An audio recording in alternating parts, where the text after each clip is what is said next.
आता आज मुख्यमंत्री उपमुख्यमंत्री आणि डझनभर मंत्र्यांचा दौरा माढा सोलापूर परिसरामध्ये झाला. खरं तर मंत्र्यांचा महापूर आलेला आपण बघितलं, पण मदतीचा मात्र दुष्काळ या ठिकाणी दिसला. कारण मंत्री आले, पाहिले, फोटो काढले, व्हिडिओ काढले आणि निघून गेले. पण प्रत्यक्षात मदतीला निकष, तत्वता, अंशता अशा शब्दांचा छळ करायला मात्र देवेंद्र फडणवीस विसरलेले नाहीत.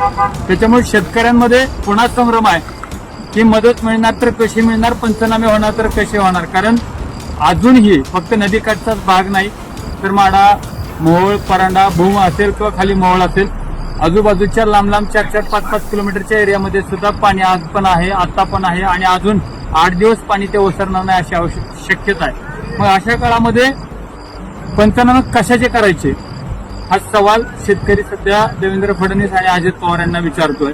तुम्ही आलात, तुम्ही येऊन फोटो काढून, व्हिडिओ काढून गेलात, एवढंच काय ते आज 6 दिवस सांगायचं. थोडक्यात आजच्या या दिवसाचं महत्व सोलापूर जिल्ह्याला आणि धाराशिव जिल्ह्याला डझनभर मंत्री आले, आमदार आले, फोटो काढले आणि निघून गेले. थोडक्यात काय तर मंत्र्यांचा, आमदारांचा महापूर आला आणि मदतीचा दुष्काळ टाकून गेला, असंच काय.